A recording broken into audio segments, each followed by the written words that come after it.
شہباز شریف صاحب کو اور شریف فیملی کو، مسلم لیگ نون کو سرخرو کیا ہے کہ عمران خان اور شہزاد اکبر نے جھوٹے الزامات لگائے. اس کے لیے آج یہاں کا جو سب سے بڑا اخبار ہے ڈیلی میل، اس نے آج معافی مانگی کہ ہماری خبر جھوٹی تھی اور ہمیں کوئی ثبوت نہیں مل سکا. جو الزامات عمران خان کے کہنے پہ اور شہزاد اکبر کے کہنے پہ انہوں نے لگائے تھے شہباز شریف صاحب پہ، منی لانڈرنگ کے اور اس کے بعد کرپشن کے اور misuse of office, misuse of funds, اور اس کے بعد جو انہوں نے یہاں پہ کک بیک کے الزامات لگائے تھے، تو سب کے بارے میں نیشنل کرائم ایجنسی نے بھی کچھ عرصہ پہلے کلین چٹ دی ہے شہباز شریف صاحب کو. اور پھر کل یہاں پہ جو ڈیلی میل ہے اس نے معافی مانگی ہے شہباز شریف صاحب سے. اب یہاں پر یہ برطانیہ ہے، یہاں پر PMLN کی حکومت تو نہیں ہے، یہاں پر PTI کی حکومت تو نہیں ہے، یہ کسی اور پاکستانی سیاسی پارٹی کی حکومت نہیں ہے. ایک ملک آزاد ملک ہے اور عوام کی حکمرانی ہے، ڈیموکریسی ہے. وہ ملک یہ کہہ رہا ہے اور اس ملک کی رپورٹ ہے، اس ملک کے اخبار نے یہاں پر معافی مانگی. اس سے بڑا ثبوت اور کیا ہو سکتا ہے کسی کی اپنا معصومیت کا اور کسی کے اپنا جو بالکل کیا کہنا چاہیے بے گناہی کا. یہ جو ہے نا یہ بہت بڑی بات ہے.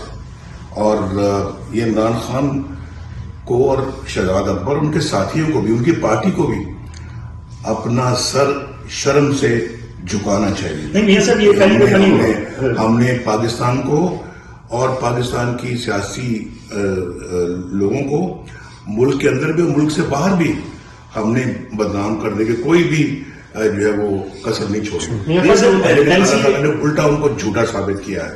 میاں صاحب، نیشنل کرائم ایجنسی ہو یا ابھی یہ ڈیلی میل، اس سے پہلے کاوے جو موسوی تھے انہوں نے بھی باقاعدہ میڈیا پہ آ کے معافی مانگی کہ مجھے استعمال کیا گیا. لیکن یکے بعد دیگرے یہ سارے معاملات آ رہے ہیں. جس طرح آپ نے کہا کہ یہ عدالتیں برطانوی ہیں، تو اس سارے سلسلے کو آپ کیا سمجھتے ہیں کہ کیا وہ چیزیں تھیں جو کہ آپ کو بدنام کرنے کے مقاصد تھے اس کے پیچھے، یا کیا وجوہات تھی اس حوالے سے؟ میرا خیال ہے کہ بہت ثبوت پاکستان کے اندر موجود ہیں. اور جسٹس شوکت صدیقی کیا کہہ گئے ہیں، ارشد ملک صاحب کیا کہہ گئے ہیں، خود ثاقب نثار کی آڈیو لیکس آئی ہیں. یہ سب کس چیز کا ثبوت ہے؟ ہماری بے گناہی کا ثبوت ہے. اور ایک دن میرا خیال ہے کہ وہ بھی چیزیں سامنے قوم کے سامنے آئیں گی. ابھی مریم کے حق میں فیصلہ آیا ہے تو اس نے کہا ہے کہ کوئی ہمیں شواہد نہیں ملے. تو اب بتائیں مجھے کہ یہ سب کچھ اپنی پاکستان کی اور پاکستان کو، پاکستان کی سیاسی قیادت کو بدنام کرنے کے لیے کیا سازش کی گئی تھی؟ عمران خان کو اتنا سوچنا چاہیے. یعنی خود اس کے اوپر اتنے الزامات ہیں، ثبوت آ گئے ہیں. صرف الزامات نہیں ہیں، ثبوت آ گئے ہیں. بچے کے منہ میں وہ ثبوت آ گئے ہیں. ابھی جو آپ سن رہے ہیں جو توشہ خانہ کے حوالے سے، اور ابھی اور بھی بہت سارے کیسز ان کے خلاف ہیں. جو شخص خود کرپشن میں بالکل سر سے لے کے پاؤں تک جو ہے وہ اپنا ملوث ہو، وہ دوسروں پہ الزامات لگائے کرپشن کے، اور پھر ان دوسروں کو یہاں کی عدالتوں سے اور یہاں کے جو حکومتوں سے سرٹیفکیٹ ملے جو ہے ان کی بے گناہی کے، اور پھر معافی مانگی جائے یہاں کے اخباروں کی طرف سے کہ جی ہمیں معاف کر دیں، ہم نے غلط خبر چھاپی. اب بتائیں، فرق آپ کو محسوس کریں، دیکھیں ان چیزوں کو سمجھ کے پاکستان کے اندر جو ہے نا وہ اگلا قدم اٹھائیں. میں پاکستانی قوم کو بھی کہوں گا کہ پاکستانی قوم کو ان سب چیزوں کی طرف بڑے غور سے دیکھنا چاہیے اور سمجھنا چاہیے. یہ سب 2018 جولائی ابوظہبی ایئرپورٹ، آپ نے کہا تھا کہ یہ فیصلہ کروانے والے اور ہیں، لکھوانے والے اور ہیں، اس کے پیچھے وہی بات ثابت ہوئی. اور ہم دیکھتے ہیں کہ کبھی آپ کو باہر بھیجا جاتا ہے، کبھی اندر آنے دیا جاتا ہے. یہ سسٹم کب تک چلے گا؟ یہ کس کا تک یہ سرکل چلے گا جب آپ کی بیٹی سمیت آپ کو گرفتار کیا گیا؟ ہم تو مفت میں ہی اپنے اوپر کیس بنواتے رہے یا بنائے جاتے رہے ہم پر. ہمیں تو مفت میں جلاوطنیاں بھگتنی پڑی، ہمیں تو مفت میں جیلیں بھگتنا پڑی. کبھی بتائیں، میرے اوپر تو ہائی جیکنگ کا کیس بھی بنا دیا گیا تھا. کون سی ہائی جیکنگ آج تک سامنے آئی ہے؟ مجھے بتائے نا، پاکستانی قوم بھی مجھے بتائے کہ انہوں نے کوئی پوچھا کبھی کسی نے کہ جی یہ جو ہے یہ کیوں ہائی جیکنگ کا جھوٹا کیس نواز شریف پہ بنایا گیا تھا؟ یہ باقی بھی کیسز دیکھیں، مجھے بتائیں کہ میں نے بیٹے سے تنخواہ نہیں لی تو کیوں نہیں لی؟ اس کے باوجود جو ہے وہ مجھے ڈسکوالیفائی کر دیا گیا.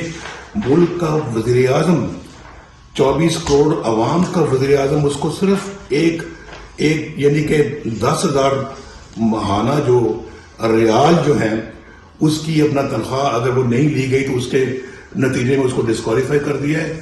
اور پاکستان کا آج یہ اثر کر دیا جو آپ اور میں دیکھ رہے ہیں کہ غریب آدمی کی مت ماری گئی ہے. بیچارہ اپنی روزی اپنا نہیں کما سکتا، نہ اپنے بال بچوں کا پیٹ پال سکتا ہے. وہ زمانہ تھا 2017 جب پاکستان بالکل تیزی سے بلندی کی طرف جا رہا تھا. اس وقت آپ دیکھیں کیا تھی قیمتیں روزمرہ کی اشیاء کی. آٹا دال کی قیمتیں کیا تھی، بجلی کتنی سستی تھی، بلکہ بجلی آ رہی تھی. ہم وہ ہیں جو بجلی کی جس قلت کو پورا کیا.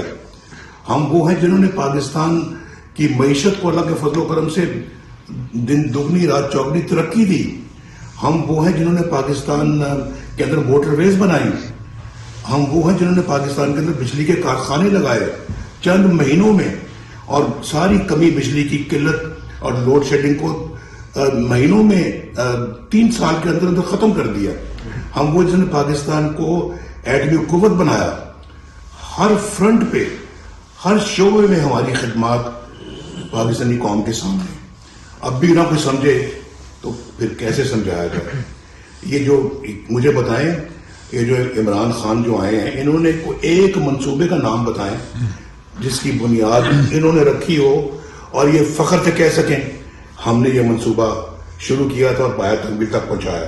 ایک بتائیں، ایک کوئی نام ہے تو بتا دو بھائی. کوئی اگر انہوں نے وہاں پہ صوبہ سرحد میں جو ہے وہ لگائی، وہ جو بس جو میٹرو بس، اس پہ ارب روپے کے قریب خرچ ہو گیا، لیکن وہ اتنی فالٹی ہے، اتنی اس میں نقائص ہے.